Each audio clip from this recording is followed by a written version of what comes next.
Mapagpalang araw mga kahabi. So ang tatalakayin natin sa video ito ay regarding po sa pag-gender ng ibon. So marami tayong nagiging batayan sa pag-gender ng ibon. Yung iba visual na nakikita natin sa ibon katulad ng parakit, yung bargerigar nakikita sa ilong. Pag nakita natin yung blue sa gilid ng kanilang ilong ay ito ang male. Kung brownish naman, ito ay female.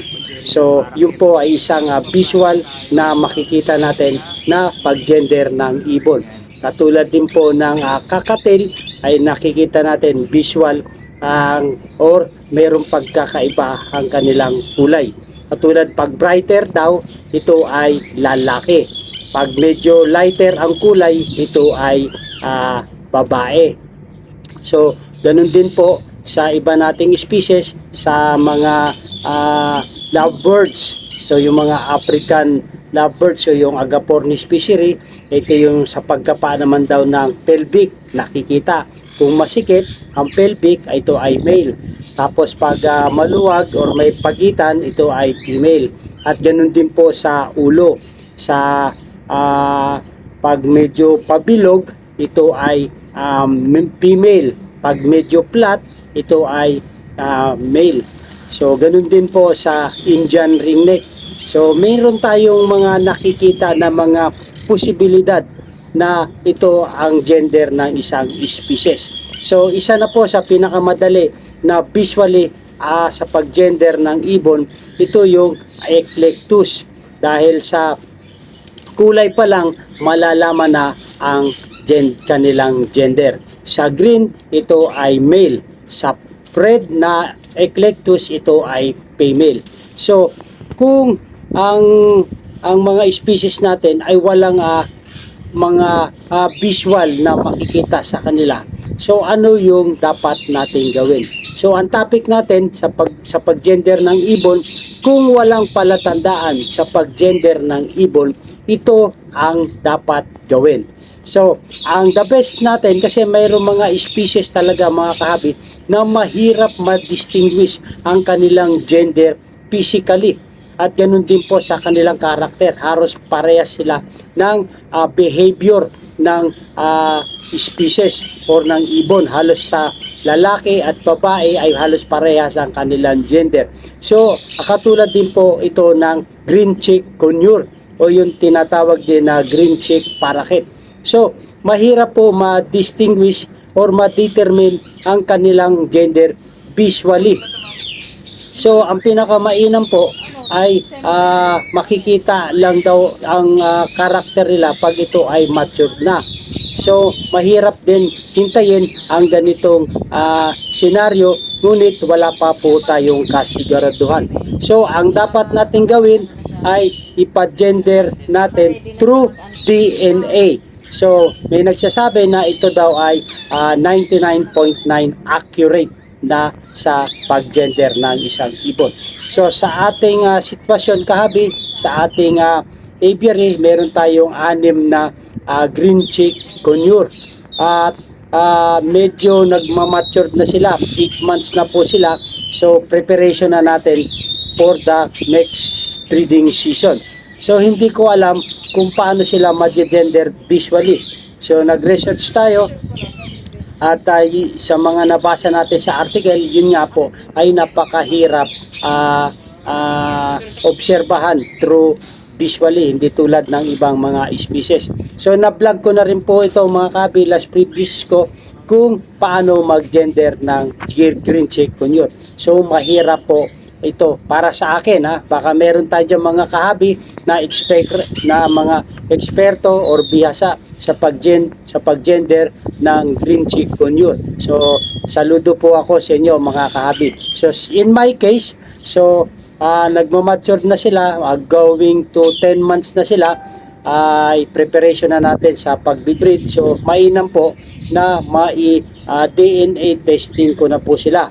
Dahil ang breeding age ng isang sun conure ay 1 year to 3 years old. So, yun ang stage ng kanilang pag-breed. So, ang lifespan kahabi ng green chikunyor ay umaabot ng 20 to 25 years. So depende na po sa ating pangangalaga sa kanila.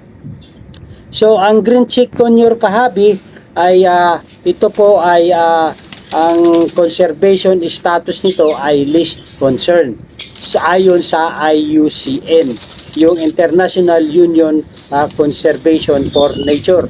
At yung kategory nito ay CITES Appendix 2. Yung po napapabilang ang green chikunyor.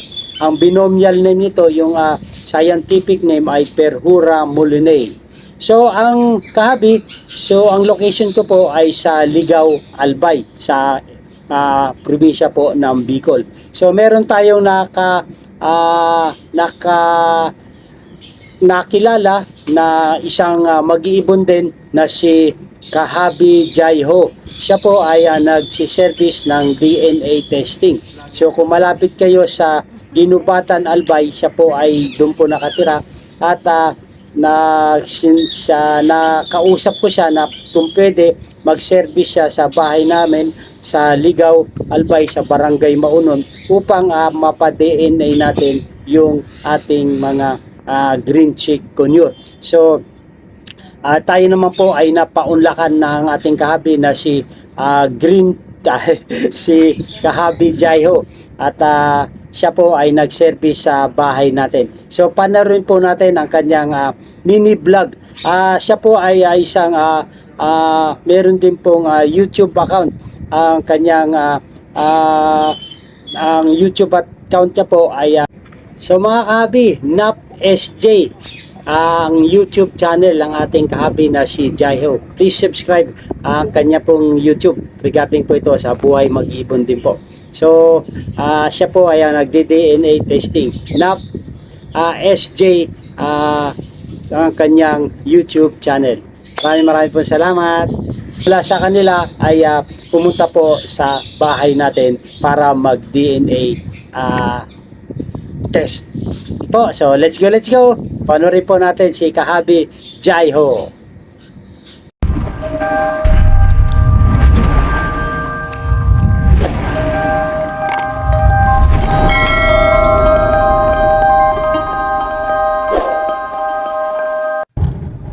Good morning mga ka-project. Today's video, papasyal muna tayo kay Sir Olen sa Olen Avery at iba pa. Tara, samahan niya ako.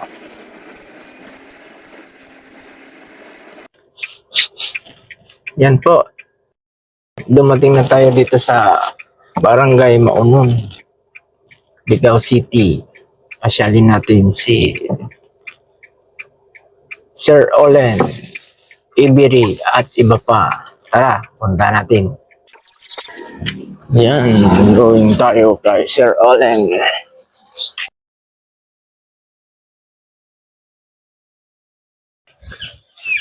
Yan, nandito na tayo. Tao po! Tao po! Tao po! Hello, ma'am!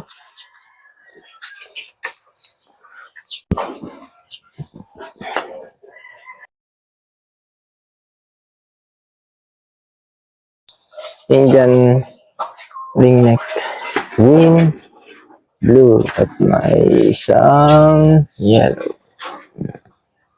Yan.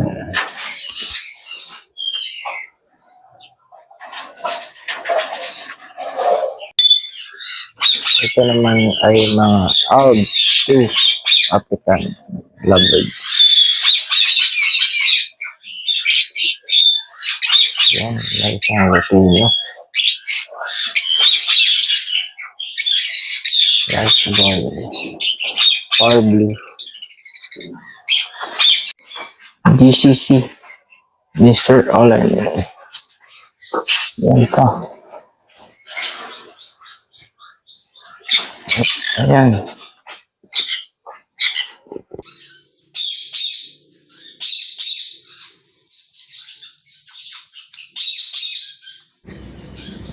So yun po mga kahabi, yung natapos na yung pagte-testing ng ating kahabi na si Jaiho. So after 1 week, ang result, more than 10 days yata yung lumabas yung result ay sinend na sa atin. So sa 6 natin na napatest na mga green chick junior ay tamang-tama naman po ay 4 ay bali tatlong male ang lumabas na result at 3 female. So sa 6 natin na DNA test na green chick junior ay halos pwede na silang ipag-pair. So equal po ang kanilang DNA result, 3 male at 3 female. So titingnan na lang po natin sa kanilang ring band at sila po ay pagsasamahin na lang natin. So salamat po sa inyo kahabi Jaiho sa magandang resulta ng inyong pagde-DNA. So wala po kasi ako sa bahay, so si Mrs. po yung nangalaga at nag-assist kay Jaiho sa pagde-DNA testing.